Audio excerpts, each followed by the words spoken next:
warahmatullahi wabarakatuh. Selamat pagi sahabat pendengar Basuma dimanapun Anda berada. Senang pagi hari ini kita dapat kembali mengudara. Kali ini dalam program spesial yaitu Jaksa Menyapa. Dan pada kesempatan pagi hari ini alhamdulillah kita kedatangan narasumber yang sangat luar biasa dari Kejaksaan Lampung Utara, yaitu ada Bapak Kasih Pitsus, Bapak Roy Andika Stefanus Sembiring, Sarjana Hukum, dan Bapak Gatra, Sarjana Hukum Magister Hukum. Ya, selamat pagi pendengar. Selamat pagi pendengar Basuma. Ngomong-ngomong, apa kabar nih Pak, Bapak sama kalian? Alhamdulillah sehat Mas. Alhamdulillah. Orang tua lah itu. Ya, pagi hari ini Dika juga nggak sendiri karena sebagai host ada juga Bapak Bram Fikma, Sarjana Hukum Magister Hukum. Siap. Tapi sebelum kita lebih jauh nih Pak, nah, mungkin masyarakat juga perlu tahu terkait tugas pokok daripada Pitsus sendiri Pak. Mungkin bisa langsung dijelaskan Pak sedikit tentang tugas pokok Pitsus. Oke, terima kasih Mas Dika.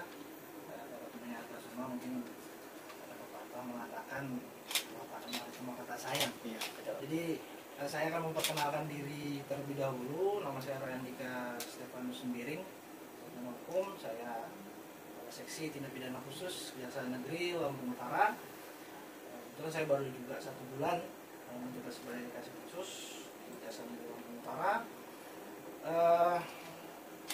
Saya lahir di Jakarta 11 bulan 5 1986. Saya memulai tugas sebagai pegawai tata usaha pada Kejaksaan Tinggi DKI Jakarta, kemudian mengikuti pendidikan pembentukan jaksa 2015, penempatan pertama pada cabang Kejaksaan Negeri Deli Serdang di Labuan Deli. Kemudian selama 4 tahun saya pindah dimutasi sebagai Kepala Seksi Tindak Pidana Umum Kejaksaan Negeri Mimika Papua. Kemudian 1,5 tahun di sana saya pindah mutasi lagi ke Lampung Utara ini. Untuk tindak pidana khusus sendiri atau Pitsus sendiri, saya sebetulnya masih baru juga karena memang sebelumnya saya lebih banyak yang intelijen dan pidana umum. Tapi secara keseluruhan untuk tugas pokok dan pidana khusus ini primadonanya itu memang terkait dengan tindak pidana korupsi. Namun selain itu juga kita menangani perpajakan, perbankan, kemudian HAM berat.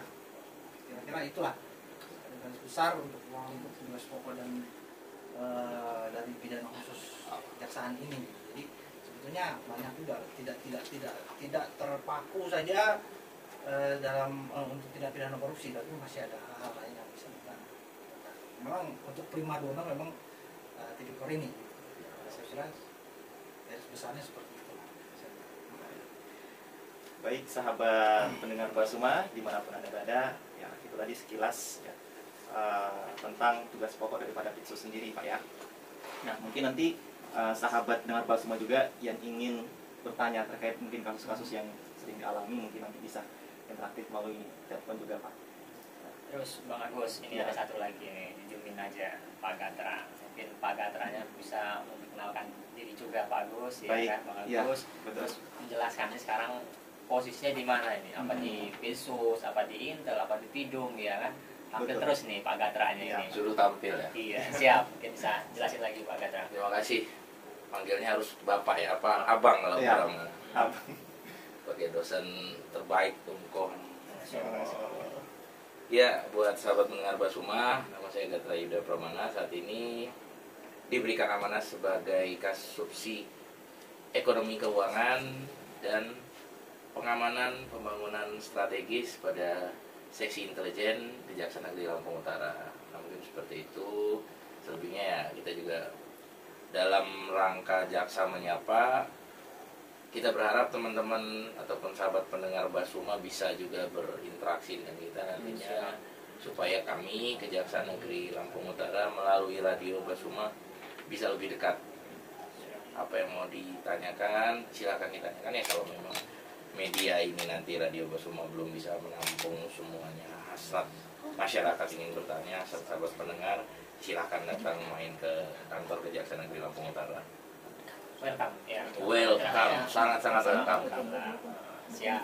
Baik sahabat para pendengar Basuma 102,5 FM, kita kembali lagi di program Jaksa Menyapa.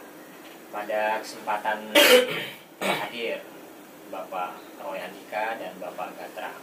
Tadi Pak Roy Andika sudah bicara primadona. Nah, di bagian pitsus ini salah satunya yaitu tipikor, tindak pidana korupsi. Pak Roy, ini banyak sahabat ya kan, para pendengar Basuma 102,5 FM ini mungkin banyak yang belum tahu nih tentang masalah pemberantasan tindak pidana korupsi. Mungkin Pak Roy bisa sharing berbagi informasi tentang pemberantasan tindak pidana korupsi apa seperti itu, yang maksud korupsi dan memperkaya diri sendiri ya kan. Karena para pendengar Basuma 102,5 FM ini banyak elemen seperti itu. Mungkin di sini ada yang mendengarkan ada di toko, di warung seperti itu, ada di kantor. Pas kebetulan nih ya kan, yang berkompeten langsung dari kasih pitsusnya nih yang menjelaskan. Nah ini biar enak. Silakan. Terima kasih Mas Bram. Jadi kalau tadi Mas Bram bicara banyak yang belum tahu terkait dengan korupsi, saya rasa itu sebaliknya. Untuk di Kota Bumi ini luar biasa, kayaknya masyarakat memang sudah memahami sekali terkait dengan penyelewengan atau penyalahgunaan keuangan negara, kerugian keuangan negara gitu. Jadi banyak sekali. Cuma mungkin kita tidak terlalu masuk ke dalam pembahasan korupsi lagi. Jadi ada beberapa strategi-strategi juga dari kami, bukan mana Kejaksaan Negeri Lampung Utara, dan mungkin dari kejaksaan, untuk meminimalisir terjadinya tindak pidana korupsi itu sendiri. Seperti misalnya di bidang perdata dan tata usaha negara itu ada pendampingan terhadap proyek-proyek pekerjaan dari pemerintah daerah, BUMD, itu bisa dilakukan pendampingan dalam pekerjaannya.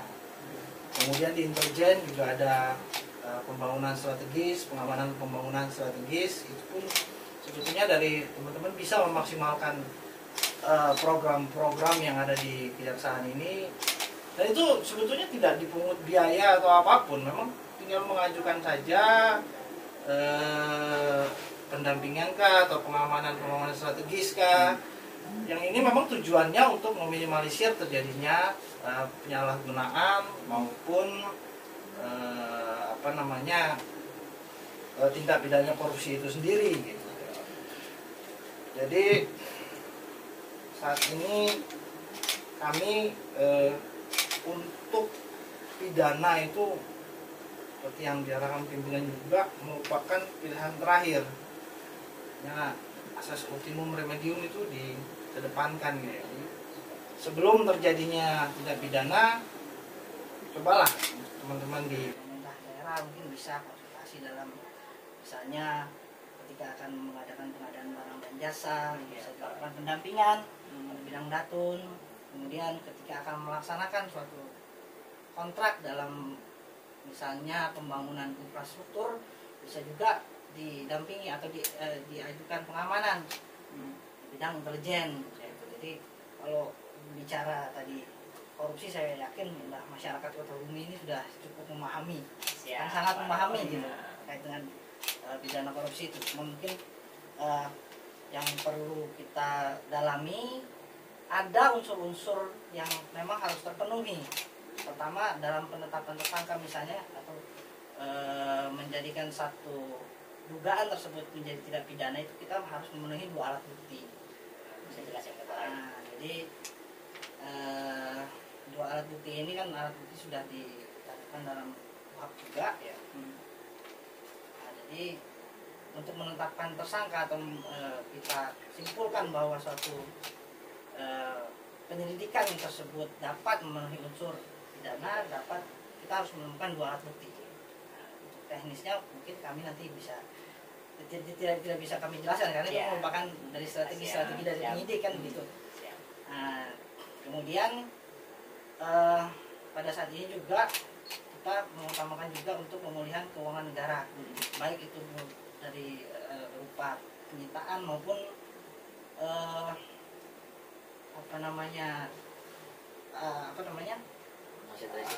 aset tracing. Aset tracing, jadi harta-harta dari si terpidana ini bisa kita rampas, kemudian kita lelang dan kita kembalikan lagi ke negara sebagai upaya untuk menutupi uang pengganti. Saya rasa garis besarnya seperti itu. Siap. Tentang potret ya, pemberantasan tindak pidana korupsi. Ya, kedepannya mungkin seperti itu. Jadi pengembalian atau pemulihan keuangan negara itu akan diutamakan. Siap. Pak Roy, ultimum remedium, hukum jalan terakhir. Ya. Pak Roy ya. Oke. Pak Gatra. Ya. Nah, kembali lagi Gimana, dengan Pak Bram? Gatra ini tentang tugas dari Tugas. Pak Gatra sendiri ya kan, subsidi ekonomi keuangan. Iya. Gitu. Untuk sementara ini Pak Gatra, perkara-perkara misalkan yang sudah ditangani ya kan, mungkin bisa diceritakan Pak Gatra. Ya. Terima kasih Pak Roy, sahabat pendengar Basuma semuanya. Ya, kalau untuk kita secara umum apa yang memang pada dasarnya begini, di setiap aparat penegak hukum mempunyai kewenangan untuk menindaklanjuti setiap laporan yang masuk. Siap. Dan kami sebagai salah satu lembaga atau instansi penegak hukum juga mempunyai peran itu, baik itu melalui bidang intelijen maupun melalui bidang tindak pidana khusus. Nah, sampai sejauh ini memang sudah ada beberapa laporan yang sudah kita tindaklanjuti, kemudian ada juga yang sudah kita limpahkan ke bagian tindak pidana khusus, bahkan sudah ada yang sampai pada tingkat persidangan. Sebagai salah satu, sebagai satu-satunya instansi yang dapat membawa perkara ke persidangan, Kejaksaan Negeri Lampung Utara dalam hal penanganan tindak pidana korupsi sejauh ini di tahun 2001 memang cukup produktif. Nah, baik itu perkara itu datang sendiri dari kejaksaan ataupun perkara yang memang dilakukan penyidikannya oleh teman-teman dari Polres Lampung Utara, yang tipikor Polres Lampung Utara. Nah, kalau untuk laporan sendiri memang cukup banyak ya Mas Bram, sahabat pendengar yang alhamdulillah masuk itu. Artinya masyarakat masih sudah mulai memberikan kepercayaan penuh kepada Kejaksaan Negeri Lampung Utara sebagai instansi penegak hukum yang memang dipandang oleh masyarakat di Lampung Utara dapat memberikan kepastian atas laporan yang mereka sampaikan, kan begitu. Kalau memang tidak ada yang melapor, mungkin kan masyarakat sudah tidak percaya lagi sama kami. Alhamdulillah, public trust untuk Kejaksaan Negeri Lampung Utara di wilayah kerjanya itu di Kabupaten Lampung Utara cukup tinggi gitu. Tapi memang kayak beberapa hari yang lalu memang dari seksi tindak pidana khusus juga kan sudah memberikan bahasanya mungkin kepastian buat teman-teman pada salah satu perkara yang memang kita sudah tindak lanjuti beberapa bulan belakangan ini. Itu salah satu bentuknya. Makanya selain kemanfaatan dan keadilan, kepastian hukum perlu kan gitu. Makanya kemarin alhamdulillah meskipun Pak Roy tadi bilang baru sebulan, dia sudah membuat satu langkah pasti, memberikan keyakinan kepada masyarakat gitu kan. Nah, silakan buat teman-teman yang memang nantinya memiliki bukti pasti gitu ya, kayak tadi sudah bilang sama Pak Roy, 2 alat bukti yang memang cukup ya, dan kemudian juga nanti setelah dilakukan penyelidikan kerugian negara yang memang timbul dalam tanda kutip big fish gitu, mungkin akan kita tindak juga gitu. Itu salah satu jawaban dari Pak Roy bahwa jangan korupsi lah di Lampung Utara kalau memang tidak mau berhadapan dengan Pak Roy kan gitu ya Pak Roy ya, selaku Kasipitus di Kejaksaan Negeri Lampung Utara. Tapi kalau untuk secara Bisa cukup ketemu Pak Gatra aja.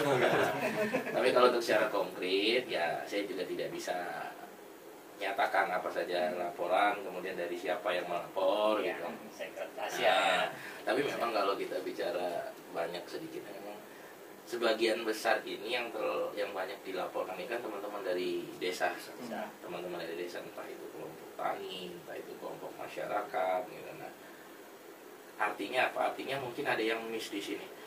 Yang harus kita kemudian lihat gini, teman sahabat pendengar dan juga kawan-kawan mahasiswa hukum khususnya, yang harus kita kritisi adalah masyarakat ataupun kelompok masyarakat yang mendapatkan bantuan itu atau yang mengelola bantuan itu secara ilmu pasti kan kurang. Yang harus mengedukasi adalah lembaga yang memang memberikan bantuan itu ke mereka.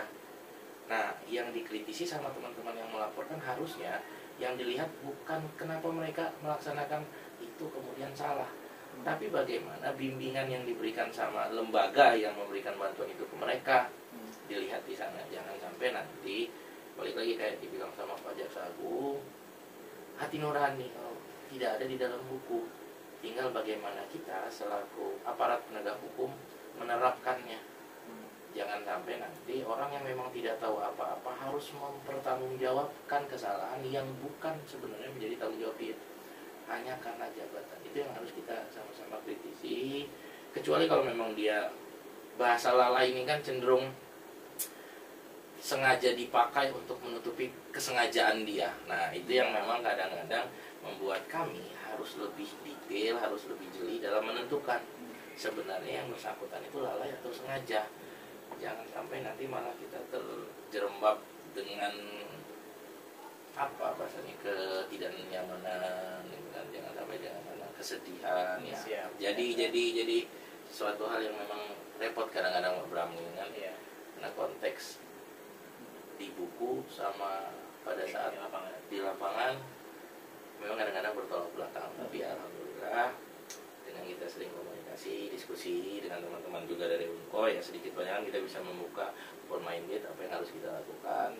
Tujuannya satu, supaya penegakan hukum di negara kita di Indonesia itu semakin hari semakin baik. Nah, mungkin itu Mas Bram. Ya, siap Pak Gatra. Ini Bang Agus ini sangat komprehensif ini sampaikan Pak Roy, Pak Gatra ya kan. Luar biasa Bang ya. Tentang tindak pidana korupsi. Pokoknya jauhi korupsi. Ya Pak Roy. Mungkin tadi seperti yang tadi Mas Bram bilang, Iya. masyarakat belum memahami tidak pidana korupsi. Iya. Ternyata faktanya masyarakat sudah secara garis besar memahami, Ngerti melek. sudah tahu nih korupsi ini Siap. seperti apa.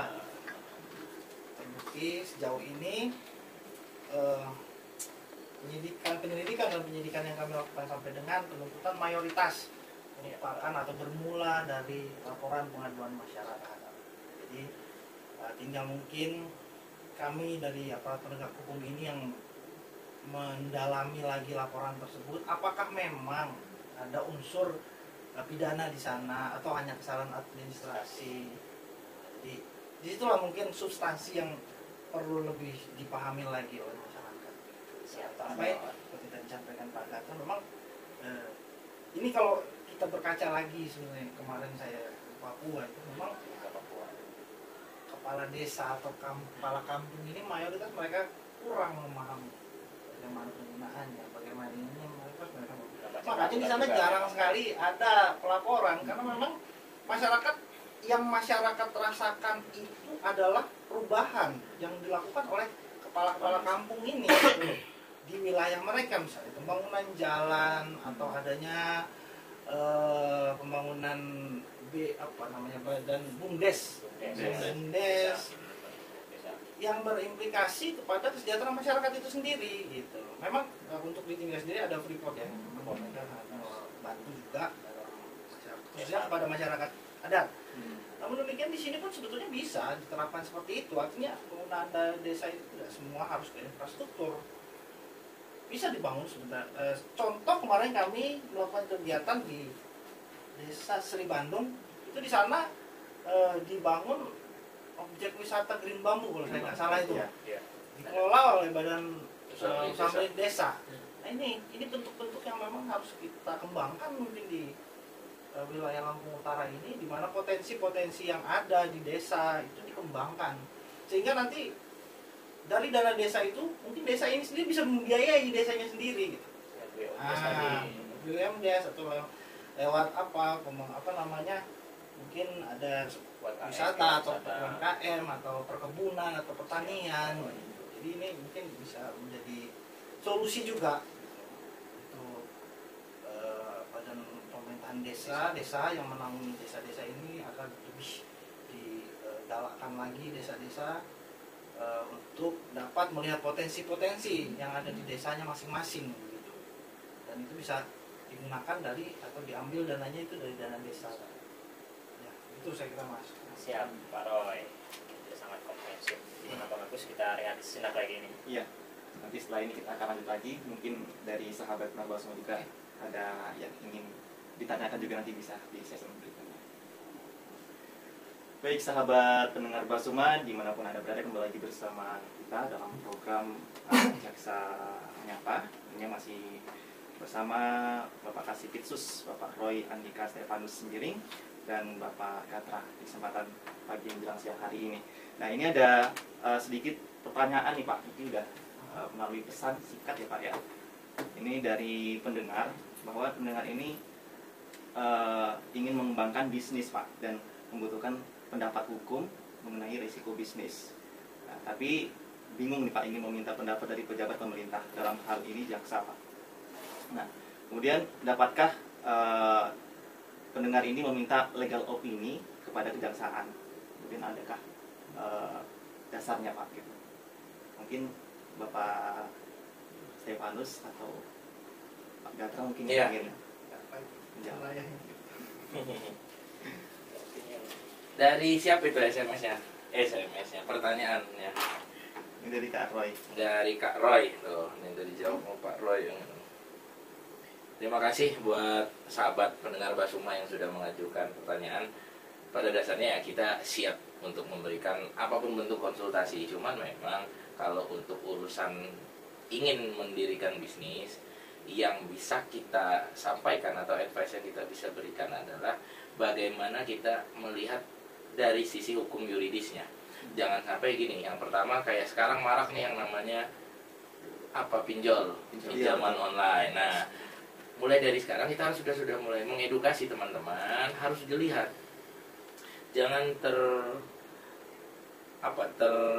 terlalu gampang percaya aplikasi, kemudian juga tawaran bujuk rayu dari pinjol-pinjol yang bertebaran.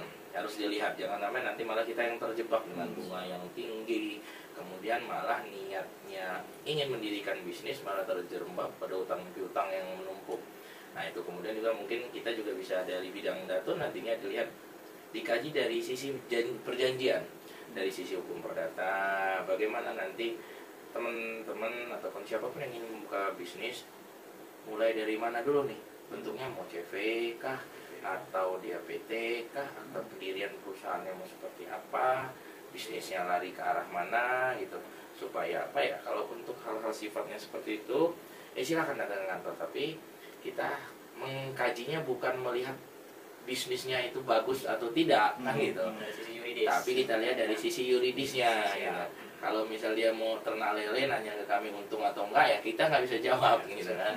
Cuman kalau ditanya sama kami, kalau Bapak misalnya mau ternak lele, apa yang harus diperlukan? Yang pertama adalah amdalnya. Jangan sampai nanti Bapak punya kolam malah merugikan tetangga kanan kiri. Bagaimana izin HO-nya? Kan gitu. Terus lelenya mau ambil dari mana? Airnya air tanah atau air sungai. Nah, kenapa? Nanti lagi ke izin. Kalau dia ngambil air tanah, ada izin air tanah. Hal-hal seperti itu. Kemudian kalau memang usahanya sudah hitungannya besar, ada pajak yang harus dia bayarkan. Hal-hal seperti itu memang benar dari awal, daripada saat dia memulai ingin berbisnis harus sudah difikirkan. Karena apa? Karena kalau dari sisi bisnis itu nanti menjadi salah satu cost yang memang harus dipikirkan. Larinya nanti pada modal awal. Kalau untuk sekadar saran, ya itu memang dari sekarang sudah harus dipersiapkan. Kalau memang itu untuk usaha pribadi, ya tidak masalah. Tapi kalau memang sifatnya sudah besar, memang harus benar-benar dari sisi hukum itu harus ada bahasanya ya, ada masukan lah. Jangan sampai usaha kita sudah maju, sudah besar, terganjal hanya masalah hukum gitu. Ternyata izinnya belum ada, segala macam. Silakan datang ke kantor, nggak apa-apa. Nanti ada Pak Kasidatun, Kepala Seksi Perdata dan Tata Usaha Negara, bisa ngobrol panjang lebar gitu. Mungkin seperti itu. Baik, mungkin seperti itu sahabat Basuma FM. Jadi silahkan ya Pak ya untuk Monggo. yang ingin minta pendapat hukum ya terkait tadi pengembangan bisnisnya ya Pak ya. Nah, kalau untuk mengetahui ini Pak bagaimana untuk mengetahui bahwa pengaduan kita ini yang sudah diterima dan tersimpan dengan baik dalam database pengaduan kejaksaan ini seperti apa, Pak? Ya, terima kasih. Pada dasarnya kayak yang tadi kita di Kejaksaan Negeri Lampung Utara memang ada aplikasi namanya Sigermas. Teman-teman bisa melaporkan ke sana, bisa bertanya juga di situ. Cuman memang untuk database digital sampai saat ini kita masih terkendala server. Artinya kita masih manual. Setiap laporan yang sudah kita tindak lanjuti, baik itu dilanjutkan atau dikembalikan karena tidak cukup alat bukti atau laporan secara substansi belum dapat ditindaklanjuti, sampai saat ini arsip masih tersimpan untuk 2 tahun 3 tahun ke belakang, insya Allah arsip masih tersimpan gitu. Silakan datang kalau memang ada yang ditanya, kalau memang merasa pernah melaporkan ada laporan yang masuk gitu, kemudian kok sampai sekarang tidak ada tindak lanjutnya gitu. Nah, karena memang begini bedanya kita sama teman-teman di Polres, khususnya untuk bagian intelijen, kita memang tidak ada keharusan memberitahukan kepada pelapor laporannya ditindaklanjuti atau tidak gitu. Makanya yang bisa kita lakukan ya balik lagi, kadang-kadang kita panggil tetap supaya pelapor juga tahu. Tapi kalau di bagian Pitrus secara administrasi ada pemberitahuan surat bahwa laporan dia ditindaklanjuti, kemudian ada laporan yang memang tidak dapat ditindaklanjuti atau laporan itu diserahkan ke instansi lain. Nah, misal kayak ada beberapa laporan yang menurut hemat kami itu menjadi ranahnya inspektorat sebagai APIP, kita arahkan ke sana supaya apa? Supaya APIP yang menangani, jangan kemudian semua muaranya diarahkan ke Kejaksaan Negeri Lampung Utara. Kayak tadi disampaikan Pak Kasipitus, ya kalau memang masih bisa diselesaikan oleh APIP secara administrasi akan lebih baik seperti itu. Makanya silakan juga kami termasuk mengedukasi teman-teman yang memang memang kerja dan jiwanya itu melakukan kontrol sosial gitu. Nah, lebih baik seperti itu, kecuali jika memang sudah memiliki bukti yang kuat dan sudah punya indikasi modus operandi yang dilakukan dan secara kasat mata juga atau ada hitung-hitungan liarnya, ada potensi kerugian negara yang besar, monggo dilaporkan ke kejaksaan. Tapi kalau masih batasnya taruhnya masih kecil, ringan, ya silahkan diselesaikan atau dilaporkan ke inspektorat sebagai APIP di Kabupaten Lampung Utara. Mungkin gitu Pak yang memberikan pertanyaan.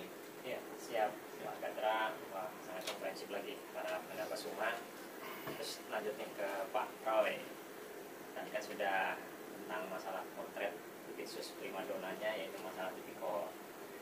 Mungkin ada perkara-perkara lainnya Pak Roy yang ada yang mau disampaikan seperti itu, yang memang di sini banyak disalahgunakan seperti itu.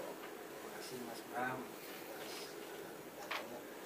Jadi seperti tadi Pak Gatra sampaikan bahwa memang kami ada skala prioritas untuk penanganan perkara. Ya. Jadi mungkin ada seperti tadi yang disampaikan Pak Gatra, tidak semua laporan pengaduan itu kami tindak lanjuti sampai dengan tahap penyidikan. Ada yang mungkin dihentikan, ada yang mungkin dilemparkan ke instansi lain seperti AFIP. Dan itu pun bukan merupakan hal-hal yang menggantung atau tidak ada penyelesaian. Jadi penyelesaiannya bisa diselesaikan di sana. Gitu. Jadi untuk tahun 2021 ini kami telah melakukan penyidikan terhadap 2 tindak pidana. Yang pertama itu dari korupsi program pembangunan desa Beringin tahun anggaran 2018 sampai 2019, itu kerugian keuangan negaranya 150 sekian. Demikian memang kalau itu kenapa kita naikkan, ada hal-hal yang memang di luar teknis. Ya, ada penggunaan dana desa tersebut yang digunakan untuk kepentingan pribadi. Jadi memang ini sangat menyalahi. Jadi walaupun memang itu kerugian atau KN-nya kecil, tapi memang itu digunakan secara pribadi. Ini yang perlu kita tindak lanjuti. Dan juga tambahan makasih itu untuk Beringin itu sudah 3 kali mendapat peringatan dari inspektorat. Artinya secara prosedur administrasi di Apit untuk Sudah dilewati juga. sudah dilewati. Nah, ya sudah diingetin nggak mau, ya barulah kita jewer kupingnya kan. Jadi sekarang tahapnya sudah masuk tahap persidangan. Nah, dan yang kedua itu yang baru-baru ini kita naikkan statusnya dari penyidikan umum ke penyidikan khusus dalam pidana penyimpangan penyalahgunaan peningkatan jalan Kalibalangan cabang 4 tahun anggaran 2019 pada Dinas Jalan Umum dan Penata Ruang Kabupaten Lampung Utara. Kami telah menetapkan 2 orang tersangka. Salah satunya itu pejabat pembuat komitmen dengan inisial Y, kemudian penyedia jasa atau kontraktornya dengan inisial AA. Itu pagu anggarannya sekitar 3,5 miliar, dan kita dalam perhitungan kerugiannya ditemukan ada selisih sekitar 794 juta sekian. Itu merupakan dugaan kerugian keuangan negaranya. Ini di penyidikannya sebetulnya dimulai dari bulan Maret, namun demikian memang ada kendala-kendala dalam perjalanannya, khususnya dalam perhitungan kerugian keuangan negaranya. Dari BPK maupun BPKP memang kita agak sedikit terkendala mungkin dari administrasi atau segala macamnya, sehingga prosesnya sangat lama dari sana. Akhirnya kita putuskan untuk menggunakan auditor independen dalam perhitungan kerugian keuangan negaranya, dan hanya berlangsung dalam 1 bulan. Beberapa hari yang lalu juga baru turun, baru kita terima, dan dengan hasil yang cukup signifikan, sehingga kita berdasarkan 2 alat bukti yang cukup dengan kerugian keuangan negara yang cukup besar, kita tetapkan 2 orang tersangka. Kemudian mungkin itu yang kita akan pencapaian kami dari pidana khusus Kejaksaan Negeri Lampung Utara pada tahun 2021. Mungkin proses persidangannya akan dilakukan tahun depan. Demikian Mas Bram. Ya, siap Pak Roy. Pak Roy, tadi Pak Roy sempat bicara ya kan, jadi wajib untuk seorang yang ditetapkan menjadi tersangka mengembalikan uang kepada negara seperti itu. Ya kan? Kalau sudah mengembalikan, tetap ya kan proses pidana berjalan. Nah, dalam pasal 4 Undang-Undang Tindak Pidana Korupsi dijelaskan bahwa pengembalian itu tidak menghapus pidana. Gitu. Nah, ya, Tapi mungkin dapat menjadi pertimbangan meringankan di dalam penuntutannya nanti. seperti itu. Jadi kalau misalkan ada yang nakal, ada potret ya kan, dia tidak bisa membayarkan atau mengembalikan keuangan negara, nanti bagaimana ini? Jadi kami dari Jaksa Agung Muda Pidana Khusus telah mengeluarkan standar operasional prosedur dalam proses penuntutan. Jadi ada di situ sudah lengkap dicantumkan berapa yang apabila terdakwa ini mengembalikan sekian persen dituntut sekian, apabila terdakwa ini tidak mengembalikan sama sekali dituntut sekian. Jadi itu sudah ada SOP dari Kejaksaan Agung, dan itu tinggal kita pedomani saja. Jadi sudah ada SOP ya tadi. Ya. Oke, siap Pak Roy. Bung Dika, apalagi nih Bung Dika, tadi sudah sangat komprehensif ya kan disampaikan oleh Pak Roy dan Pak Gatra tentang Pitsus, di sini potret tentang pemberantasan tindak pidana korupsi seperti itu. Udah cukup luar biasa, dan juga mungkin sahabat Basuma juga udah cukup edukasi hari ini Pak ya. Siap. Ya, dan sekali lagi kalau kemarin pada saat saya sama Pak Kasintel bertemu dengan teman-teman dari sahabat pendengar Basuma, ada yang sedang mengikuti tes kejaksaan. Nah, mudah-mudahan saat ini ya sebentar lagi kan mau pengumuman.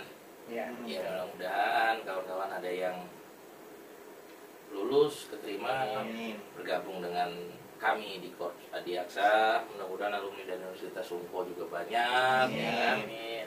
Ya, kita sama-sama bisa menjaga marwah penegakan hukum di Indonesia. Kembali lagi para pendengar Basuma 102,5 FM di program Jaksa Menyapa. Ini sudah masuk segmen terakhir kita. Ya, betul Pak. Mungkin untuk Pak Roy dan Pak Gatra ada harapan ataupun ada hal yang ingin disampaikan khususnya untuk Kabupaten Lampung Utara ke depan. Yang pertama kami silakan kepada Pak Baik, terima kasih Mas Bram. Jadi kami dari Jasa Negara Tentara mungkin mengimbau kepada teman-teman di baik itu di dinas, MD maupun di desa-desa yang strategis, khususnya terkait pengadaan barang dan jasa agar memperdomani dan mempelajari secara baik terkait dengan regulasi yang berlaku di Indonesia, Perpres maupun surat-surat edaran dari kementerian terkait, agar memang dalam pemanfaatan anggaran yang disediakan itu dapat dilaksanakan dengan baik.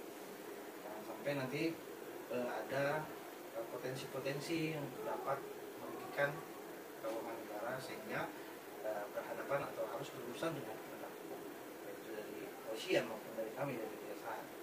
Jadi saya berharap ke depan fasilitas-fasilitas yang ada di kejaksaan, misalnya pendampingan maupun pengamanan strategis, pengamanan pembangunan strategis itu dapat dimanfaatkan secara maksimal oleh rekan-rekan sehingga dapat menurunkan potensi adanya kerugian keuangan negara atau penyalahgunaan dalam penggunaan anggaran tersebut.